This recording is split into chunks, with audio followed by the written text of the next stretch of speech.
और इसके सामने वो जो पार्टिकल है ना, ये पार्टिकल यहाँ पे है, जो छोटा वाला मास है, इस पे फोर्स m0 पे F2 लग रहा है। और अब इसके बीच का जो सेपरेशन होगा वो 7r से r कम होके कितना हो जाएगा, 6r।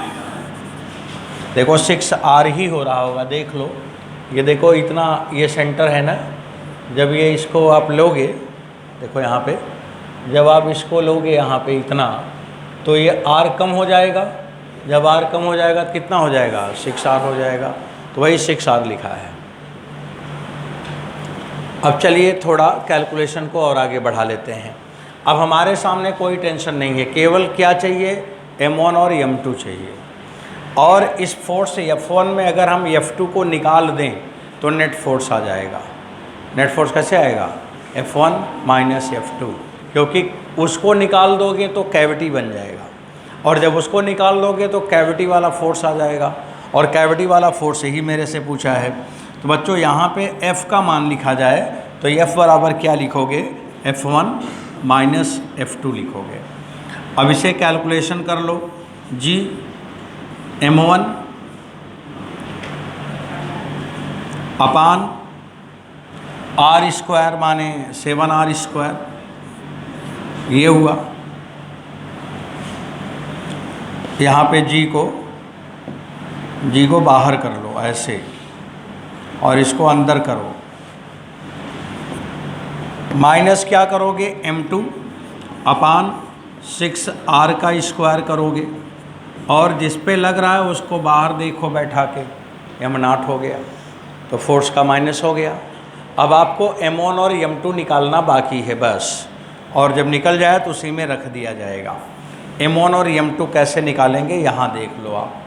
अगर m1 निकालोगे तो बच्चों क्या लिखोगे, m1 माने इसका मास, तो डेंसिटी में वॉल्यूम से मल्टीप्लाई करना है, तो 4/3 पाई 2r³।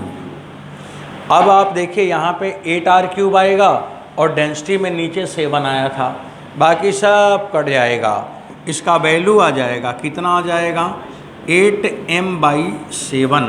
तो दिस इज़ द m1, ये m1 आ गया, 8m/7 आ गया। m दिया था क्वेश्चन पेपर में। अब क्वेश्चन आता है कि m2 कितना होगा।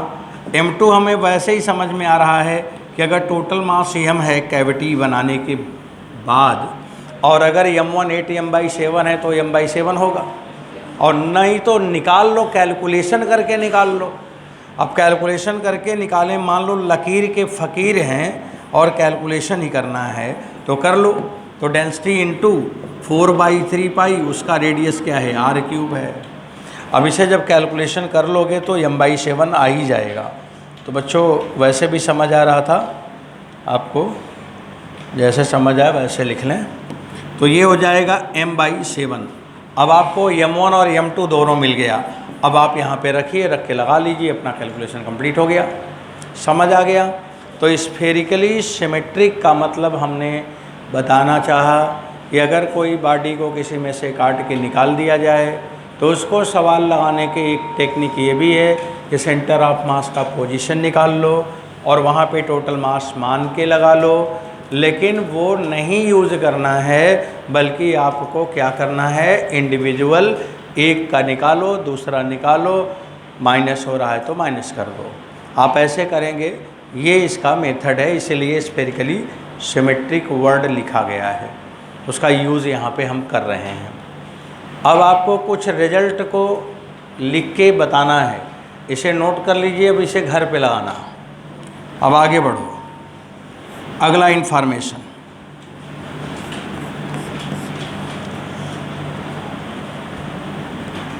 बच्चों अब आपका जितना बात दिमाग में आएगा वह बोलते रहना है। अब हमें डायरेक्ट लिखना है बस। एक यहाँ पे मैंने बॉडी ले लिया, इसका मास है m0, और एक यहाँ पे मैंने रिंग ले लिया, इसका मास है m, और ये रेडियस r है, ये रेडियस r है। और ये जो रिंग है, कुछ रिंग का रेडियस r है, और वो जो पार्टिकल है ना, रुको एक मिनट,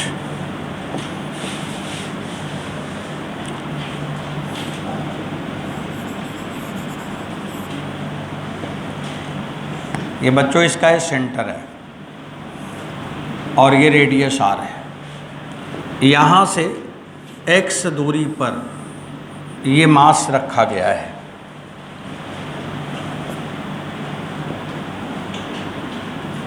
यहाँ से x दूरी पर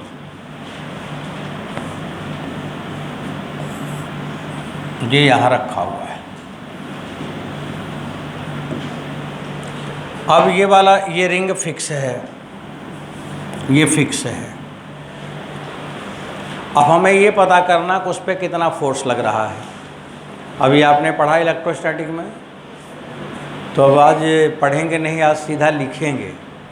पढ़ने का काम कर चुके हो, इसलिए इलेक्ट्रोस्टैटिक के बाद हम ग्रेविटेशन शुरू करते हैं। यहाँ पे फोर्स F लग रहा है, अट्रैक्टिव फोर्स होगा, क्योंकि उसमें हम क्या रखते थे, एक प्लस चार्ज तो एक माइनस रखते थे। तो माइनस चार्ज को प्लस क्या करता था, अट्रैक्ट करता था। और यहाँ पे ये खुद दो मास करेंगे, क्योंकि मास के बीच में जो फोर्स है वो अट्रैक्टिव फोर्स ही है। और अट्रैक्टिव के लिए साइन क्या लगाते हैं, प्लस की माइनस, माइनस। तो बच्चों जब यहाँ पे लिखेंगे फोर्स F, देखो अब डायरेक्ट लिखने चल रहा हूँ और आप अगर बोल सकें तो बोल दें। फोर्स F बराबर माइनस लगा दिया। इलेक्ट्रोस्टैटिक फोर्स का फार्मूला पढ़ो, 1/4 पाई एप्सिलॉन, धीरे धीरे पढ़ना, धीरे धीरे। 1/4 पाई एप्सिलॉन नॉट की जगह क्या आ गया, जी आ गया। इसके आगे लिखा था क्यू माने m और m नॉट। इसके आगे लिखा था x अपान r² plus x² power 3/2 complete. Force का वैल्यू आ गया, F का मान हमें मिल गया, सीधे मिल गया। तो ये फोर्स माइनस साइन है, अट्रैक्टिव फोर्स है। इसके बाद फिर आपको ये बताया था कि F मैक्सिमम कहाँ पे होगा। F मैक्सिमम एट x बराबर याद होगा प्लस माइनस r/√2। ये भी आ गया, ये भी वैल्यू मिल गया। अब इसके बाद बच्चों आएगा कि F का मैक्सिमम वैल्यू कितना होगा। अब F का मैक्सिमम वैल्यू निकालना है, तो अब इसको रख के एक आध लगा भी लो, सब नकल ही करके नहीं लिखना चाहिए, एक आध कुछ करते भी रहें। तो F का मैक्सिमम वैल्यू आ गया, ये तो फोर्स आ गया अट्रैक्टिव, और मैक्सिमम वैल्यू कहाँ पे होगा वो हमने पता कर लिया। कैसे पता करते थे आपको इलेक्ट्रोस्टैटिक में सिखाया है। और अब आप यहाँ पे लिखेंगे F का मैक्सिमम वैल्यू कितना है। लिखता हूँ, इसे निकालूँगा। अब आप यहाँ पे क्या लिखोगे, -g m नॉट, और x की जगह r/√2 है कि नहीं। और बच्चों यहाँ पे जब x की जगह r/√2 करोगे तो r² 2 हो जाएगा। r² प्लस r²/2 तो 1 प्लस आधा बराबर 3/2 हो जाएगा। और 3/2 का पावर 3/2 है, तो 3/2 का पावर 3/2, तो 3/2 इंटू √3/2 हो जाएगा। और 3/2 तो हो गया। अब r² का पावर 3/2 तो r³ हो जाएगा, ये r³ हो जाएगा।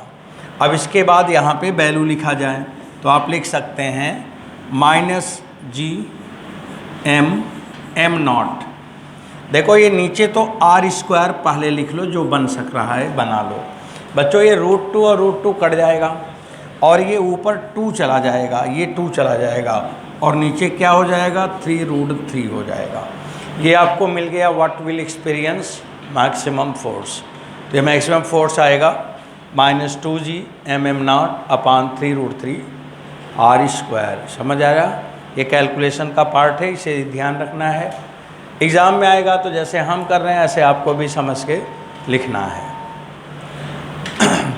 अब बच्चों एक बात और बताओ कि मिनिमम फोर्स कहाँ पे होगा और कितना होगा।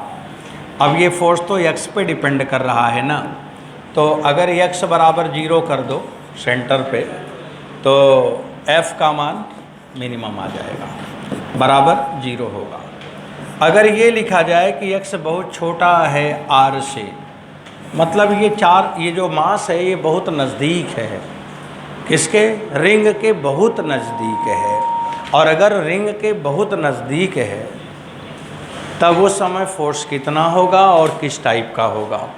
अगर x को बहुत छोटा कर दिया जाए तो एक्स स्क्वायर नेग्लिजिबल हो जाएगा और f का मान आप लिखोगे minus G M naught upon R cube into X. तो फोर्स हो गया लीनियर। फोर्स कैसा हो गया? लीनियर। अब अगर फोर्स लीनियर हो गया तो ये चार्ज पार्टिकल मास पे, देखो मैं चार्ज बोल दिया ना, इलेक्ट्रोस्टैटिक से कंपेयर चल रहा है तो कहीं कहीं चार्ज बोल देंगे, समझ लेना मास है। अब हम चार्ज की जगह मास यूज कर रहे हैं, एम नॉट यूज कर रहे हैं जहाँ पे टेस्ट चार्ज था। अब हमें ये निकालना है कि ये मोशन कैसा होगा, इसको ढूंढना है, इसी के आगे चल रहे हैं। तो बच्चों F बराबर ma, तो असलरेशन क्या होगा भाई?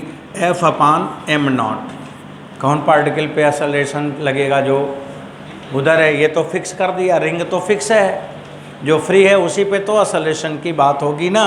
तो ये वैल्यू आ गया minus G M upon R cube into X. बच्चों मोशन सिंपल हार्मोनिक है, ए बराबर माइनस ओमेगा स्क्वायर। तो यहाँ पे मेरे को पता चला कि मोशन जो यहाँ पे है वो सिंपल हार्मोनिक मोशन है। और ओमेगा का मान निकालो तो under root G M upon R cube है, ये आर क्यूब आ गया। अब अगर टाइम पीरियड निकालो, हेंस टाइम पीरियड, देखो थोड़ा ऊपर कर दिया। अब टाइम पीरियड लिखेंगे तो बच्चों टाइम पीरियड टी बराबर आ जाएगा 2 पाई अंडर रूट के अंदर R cube upon G M. तो ये टाइम पीरियड की वैल्यू हो गई। अब ये टाइम पीरियड किस पे डिपेंड कर रही है उसको देख लिया जाए। टाइम पीरियड डिपेंड किस पे कर रहा है, यहाँ पे सवाल आता है लगाने के लिए। तो आप लिखेंगे t proportional to r power 3/2 और t proportional to 1 upon capital M. उस दिन मैंने आपसे बोला था कि रिंग का रेडियस बढ़ा दिया जाए, स्पेसिफिक चार्ज करके कुछ बोल रहा था। अब यहाँ पे उसकी जगह केवल क्या है? मास है। यहाँ पे स्पेसिफिक चार्ज वहाँ पे आता था, Q और M दोनों था, और यहाँ पे Q से कोई मतलब नहीं, केवल मास से मतलब है। रिंग का मास बदल दोगे तो T का मान बदल जाएगा, एम नॉट पे डिपेंड नहीं करेगा। अब मास बढ़ाओगे तो टाइम पीरियड घट जाएगा और R बढ़ाओगे तो टाइम पीरियड बढ़ जाएगा। बच्चों कोई सवाल आए तो वहाँ पे रख के आप लगा सकते हैं। तो मोशन कैसा हुआ? Simple harmonic. टाइम पीरियड होगा कितना वो लिखा हुआ है। अब इस टाइम पीरियड पे जैसे इलेक्ट्रोस्टैटिक पे सवाल किए हो वैसे यहाँ भी कर सकते हैं। अब मेरे को कोई वो सवाल लेने नहीं हैं, वो आप ऑलरेडी पढ़े हो, बस हमें ग्राफ बनाना है। ये ग्राफ पहचानने के लिए आएगा, इसे बना लो आप।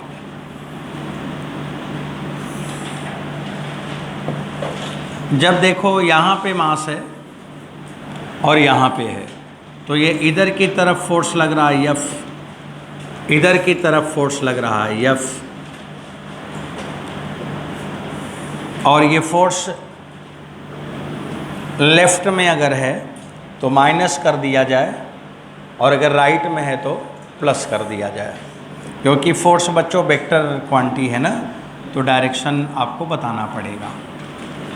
अब हम इसको प्लॉट कर ही रहे हैं। ग्राफ सेंटर पे फोर्स क्या होगा? 0 होगा। अब सेंटर पे 0 हो गया और यहाँ पे मैंने ये लोकेशन जो है ना, ये वाला, इसको मैं कौन सा पॉइंट ले रहा हूँ? जहाँ मैक्सिमम आया हो।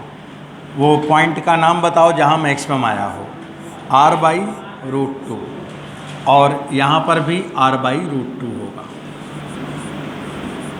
बस ये वाला प्लस r/√2 होगा और ये माइनस होगा। अब यहाँ पे फोर्स मैक्सिमम होगा तो ऐसे बनाते थे आप, यहाँ पे मैक्सिमम होगा तो ऐसे बनाते थे, क्योंकि मैक्सिमम है तो आगे घटेगा, पहले भी घटेगा। नीचे क्यों बनाया? फोर्स का डायरेक्शन अगर प्लस आई की तरफ है तो पॉजिटिव दिखाया, माइनस आई की तरफ है तो नेगेटिव दिखाया। इसके बाद आपने पढ़ा है कि फोर्स कैसे बदलेगा, लीनियरली। तो बच्चों लीनियरली माने ऐसे स्ट्रेट लाइन खींचना है, खींच दिया और इसको थोड़ा इधर कर दिया जाए, इधर कर दिया। अब इसका हम ग्राफ चित्र थोड़ा सही कर दें। अब देखो ये सही हो गया, ये फोर्स ऐसे ऐसे यहाँ पे वेरी करेगा, इस तरह से ऐसे वेरी करेगा, फिर ये ऐसे बढ़ जाएगा, फिर ये वाला इधर आके ऐसे 1/r² हो जाएगा। जब बहुत बड़ा हो जाएगा तो 1/r² हो जाएगा। यहाँ पे force inversely proportional to 1/r² होगा। यहाँ पे force directly proportional to x है, यहाँ पे लीनियर है। अब अगर ये लीनियर है और अगर आपसे कोई पूछे कि बताओ इसका स्लोप क्या है, तो स्लोप नहीं निकाल पाओगे क्या? यहाँ से देखो स्लोप क्या आएगा, यहाँ कहीं f लिखा है ना ये वाला, तो ये स्लोप है, f बराबर -kx, और यहाँ पे ये स्लोप है f/x बराबर g/m0/r³। तो जो मैं यहाँ पे लिख रहा हूँ ना थीटा, तो ये थीटा का मान है tan थीटा। क्या लिखा है देख लो उसमें एक बार और, g/m0/r³, ये फिक्स है। तो ये स्लोप डिपेंड किस पे करेगा, आप देख रहे हैं किस पे डिपेंड करेगा। तो बच्चों ये ग्राफ आपको याद रखना है और कंपेयर करके टाइम पीरियड कैसे आया, किस पे डिपेंड कर रहा है। कोई सवाल देगा तो आप लगाएंगे। इसके बाद एक वैल्यू आपको और बतानी है,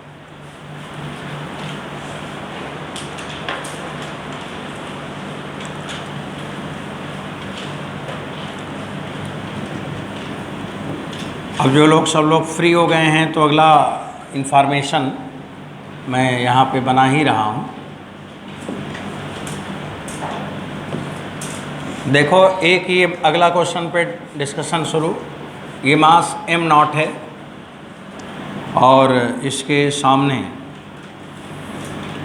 ये लाइन चार्ज है, लाइन चार्ज जैसा है, मास है और इसका मास है m दिया गया है, m0।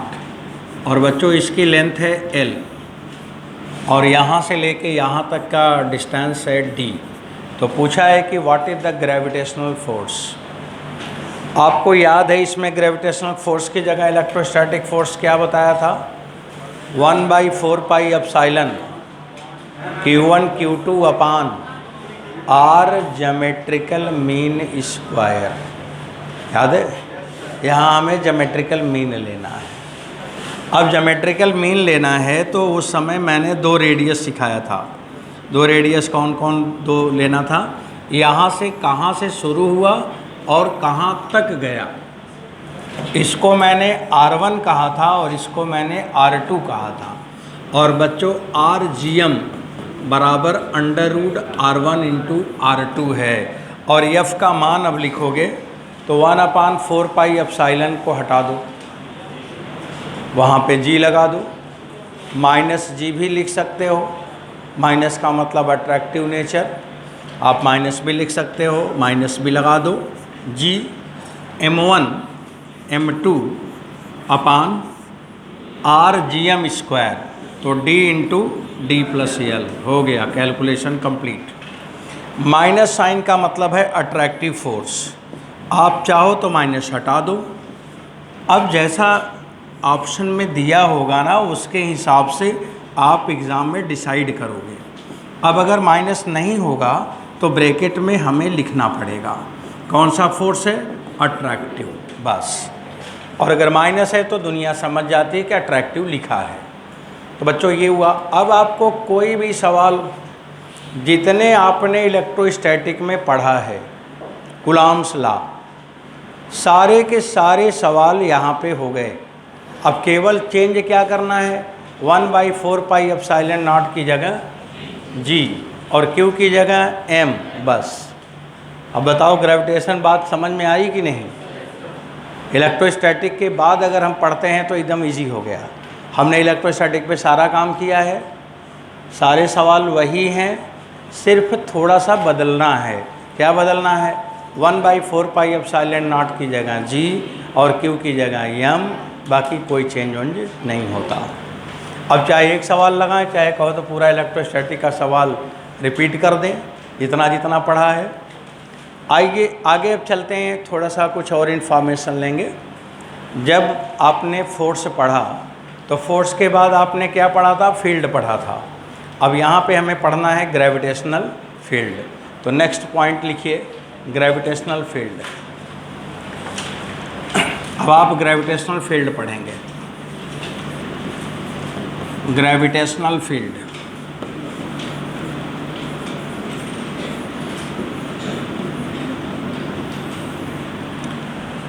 जैसे आपने पढ़ा था इलेक्ट्रिक फील्ड पढ़ा था, तो इलेक्ट्रिक फील्ड कैसे निकाला था, याद करो, फोर्स अपॉन चार्ज, E बराबर F/Q। ऐसे यहाँ पर भी हम लिखेंगे ग्रेविटेशनल फील्ड E बराबर लिखेंगे F/m0। जहाँ पे Q लिखा जाता था यहाँ पे m0 हमने चुन लिया है, छोटा सा पॉइंट मास ले लिया है, m0 लिख रहा हूँ, तो F/m0 हो गया। अब एक तरीका और है E को निकालने का, एक तो आप F से निकाल सकते हो। जैसे एक एग्जाम्पल यहाँ पे हम दिखा दें, पहले एक एग्जाम्पल लिख लिया जाए। जैसे मान लो इस जगह एक मास है, कैपिटल M है, और मेरे को यहाँ पे ग्रेविटेशनल फील्ड पता करनी है, E का मान, और ये कितनी दूरी पे है, मान लो R दूरी पे है। तो अगर मेरे को E निकालना है तो E बराबर यहाँ पे क्या लिखोगे, F/m0। इसका मतलब हमें इस जगह एक छोटा सा मास लेना है, और वो मास कितना है, m0। अब बच्चों F की वैल्यू आपको आ रहा है, F का मान हमें बता सकते हैं आप, बोलो। E बराबर -G capital M upon R²। हाँ, m0 से m0 कट जाएगा, तो ये माइनस साइन क्या बता रहा है कि ग्रेविटेशनल लाइन टुवर्ड्स सेंटर। वहाँ पे माइनस क्या बता रहा था, अट्रैक्टिव फोर्स, और यहाँ पे माइनस क्या बता रहा है, gravitational line towards body. Towards body बोलेंगे, अगर बॉडी के दूर हो, बॉडी से दूर हो तो प्लस दिखाते हैं, और बॉडी की ओर लाइनें हो तो माइनस आता है। तो यहाँ पे माइनस का मतलब क्या है ये सीखना है बस, बाकी फार्मूला तो आपने लिख ही लिया है। तो बच्चों माइनस का मतलब है negative sign for gravitational line towards body. जैसे नेगेटिव चार्ज होता था ना, तो इलेक्ट्रिक लाइन क्या होता था, चार्ज की ओर होता था। बस वहाँ का नेगेटिव चार्ज ले लो, नेगेटिव चार्ज ले लो, बस जहाँ M है वहाँ नेगेटिव चार्ज मान लो। तो लिखा है कि for gravitational line towards body. अब ये बॉडी की तरफ है। अब देखो यहाँ पे मैंने माइनस साइन लिखा, अब इसी के बगल में ना फिर एक बार लिखूँगा बच्चों, उसी के नीचे कंटिन्यूअस।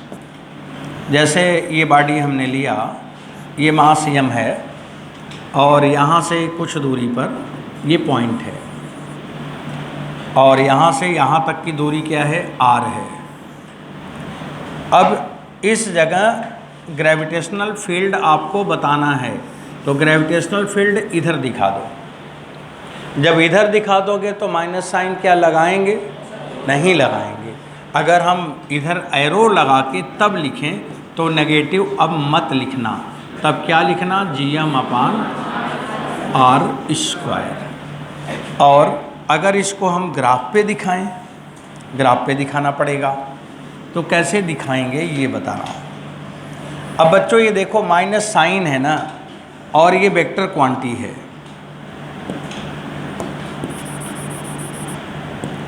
और ये माइनस साइन है और वेक्टर क्वांटिटी है, तो हमको दिखाना ऐसे पड़ेगा। ऊपर हम नहीं दिखाएंगे, अब इसको हम ऐसे दिखाएंगे। ये इसका है कहानी। जब इलेक्ट्रिक पढ़ते थे तो आप ऊपर दिखा देते थे, क्योंकि हम जितनी बार इलेक्ट्रिक लाइन का ग्राफ खींचा है अपने कॉपी में देखना, हर बार मैंने पॉजिटिव चार्ज लिया था, कभी नेगेटिव चार्ज का इलेक्ट्रिक लाइन मैंने खींचा ही नहीं है। इलेक्ट्रिक नेगेटिव का कोई पोटेंशियल का ग्राफ तक नहीं खींचा है, एक आध जगह बना दिया होगा भले, लेकिन हमेशा पॉजिटिव लिया था, तो हम ऊपर दिखाते थे।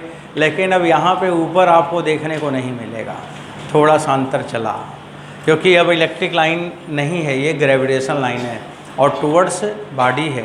और अगर हमें यहाँ पे दिखाना है तो या तो प्लस दिखाएंगे और या तो माइनस दिखाएंगे। तो ई में माइनस साइन लगा था, इसलिए ऊपर अगर हम बना देते तो ई का प्लस साइन हो जाता, इसलिए हमें किधर बनाना पड़ेगा, नीचे की तरफ बनाना पड़ेगा। बच्चों ये ध्यान देना है। ये चित्र थोड़ा सही कर दूं, इसलिए इसे मिटा रहा हूँ। ये लो मिट गया। आप ऐसे बनाएंगे, ऐसे। ये पहचानना है ग्राफ। तो ई का डायरेक्शन किधर हो गया, नीचे की तरफ। ये समझ में आ रहा है क्यों नीचे है। अब इधर r 0 हो जाएगा तो इन्फिनिटी पे चला जाएगा, और उधर r इन्फिनिटी होगा तो 0 पे चला जाएगा। केवल ये डायरेक्शन है, ऊपर नहीं बनाना, नीचे बनाना। पता चला एग्जाम में, ऊपर वाले पे टिक कर दो कि सर बोले थे कि इलेक्ट्रिक फील्ड के पैरेलल है, तो हमने तो पॉजिटिव चार्ज की इलेक्ट्रिक फील्ड दिखाई थी, और यहाँ पे पॉजिटिव चार्ज जैसा नहीं है, नेगेटिव चार्ज जैसा है। ये बात हो गया। अब बच्चों ये ग्रेविटेशनल फील्ड कैसे निकालेंगे, एक तो ये तरीका हो गया। दूसरा तरीका और है, एक कॉन्सेप्ट और है। दूसरा कॉन्सेप्ट देखो, आप लोग पढ़ते हैं E.ds, याद आ रहा है? कौन सा चीज़ लगाने जा रहा हूँ, गॉस थ्योरम। यहाँ भी मैं गॉस थ्योरम लगाऊंगा। E/ds बराबर Q in है। अब Q in की जगह लिखोगे मास M in है। Q in माने M in हो गया, अपान एप्सिलॉन नॉट, और 1/एप्सिलॉन नॉट को पहले ही आज लिखवा दिया था 4πg, और लगा देना माइनस साइन, क्योंकि माइनस का मतलब है gravitational line towards the body. लग गया इसमें गॉस थ्योरम। अब गॉस थ्योरम भी लग गया, जो कहो सो लग जाएगा। पूरा इलेक्ट्रोस्टैटिक ही है, पूरा उसी के पैरेलल जाना ही है। अब इसको यूज़ करेंगे, एक एग्जाम्पल लेने के लिए चल रहा हूँ। एक एग्जाम्पल लेते हैं बच्चों। एक एग्जाम्पल पे ज़रा आप लोगों से टेस्ट करें कि सब ठीक है, चल रहा है सही कि नहीं।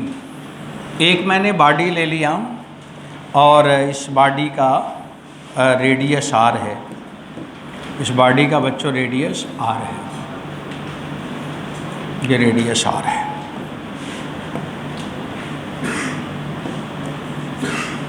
इसका मास की ज़रूरत पड़ेगा तो m है। ये बॉडी रखा हो, यहाँ पे बॉडी है।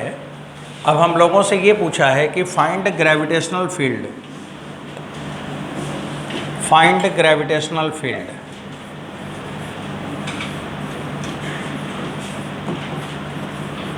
ग्रेविटेशनल फील्ड निकालनी है।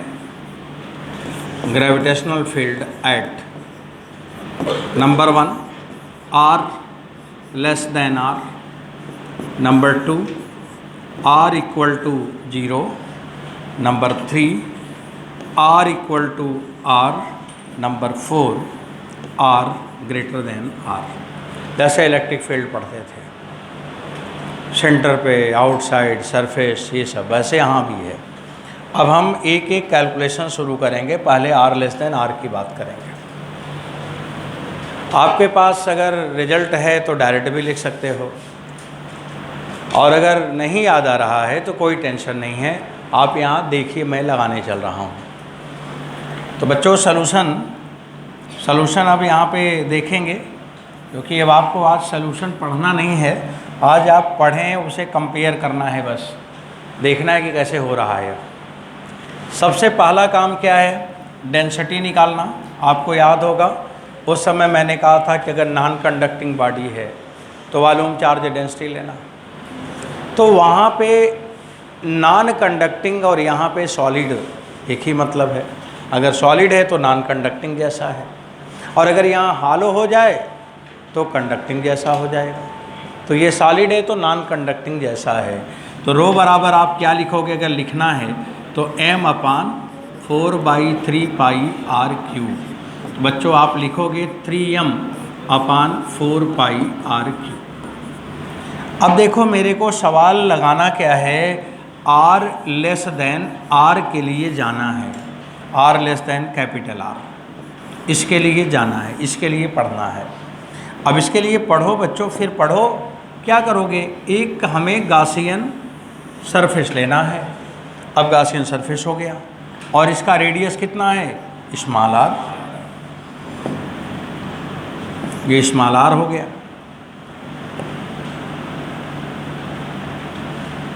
अब इसी गॉसियन सरफेस को लेना है बस। अब मैं फार्मूला लिखूंगा और आपको बताना होगा। चलो पढ़ो, E इंटू, एक बार फार्मूला ज़रूर पढ़ना चाहिए, एक बार फार्मूला पढ़ के सुनाया करो। E इंटू ds और सरफेस शुड बी क्लोज बराबर -4 पाई g और m इन पहले फार्मूला लिखा भी कुछ किया नहीं, अब करूँगा। E इंटू सरफेस एरिया 4 पाई r स्क्वायर -4 पाई g, m इन डेंसिटी इंटू 4/3 और पाई r क्यूब। सही है, डेंसिटी हमें मालूम है, अभी रख लेंगे। अब देखो यहाँ से कुछ कैंसिल हो जाए तो कर दो, कुछ कैंसिल हो ज़रूर रहा होगा। -4 पाई g रो r अपान 3, ये वैल्यू हो गया। E प्रोपोर्शनल टू R हो गया। माइनस का मतलब towards body, gravitation line towards body, ये बच्चों ये वैल्यू हो गया, ये मेरे पास आ गया। अब चाहो तो रो का मान रखना हो तो रख लो, रख लोगे, नहीं रखोगे तो ऐसे लिख लो, रख लो तो रख लो बच्चों। अब रख के बता देना क्या आया।